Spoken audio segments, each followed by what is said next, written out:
Paano ko nga ba ito ginawa? Ang busina ay walang positive-negative. Ang sundan natin yung mga ilaw na may positive-negative. Ito yung negative ng ilaw at ito yung negative ng ilaw, kulay black. So, ipagsamahin natin dito sa tigisang busina. Okay, tapos sa nason natin, ito naman yung ating Pro Music.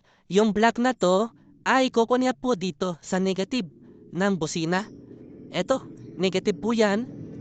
Tapos yung negative ng battery ilalagay mo, dito mo sa ilalagay sa negative din. Kaya wala pa hirap-hirap, o lahat yan negative sama-sama. Tapos ito naman, yung isang positive ng battery, i-connect mo ito sa yellow. Yung yellow na yan sa positive, wala pong kasama. Okay, ito lang, yung positive ng battery. Tapos yung dalawang naiwan na to, brown tsaka blue, ito naman ay magkabila dito. Yan, magkabila lang yan, o kabila naman dito. Wala pa hirap-hirap. Ayan po, tapos na. Sabi nga lang yung connection.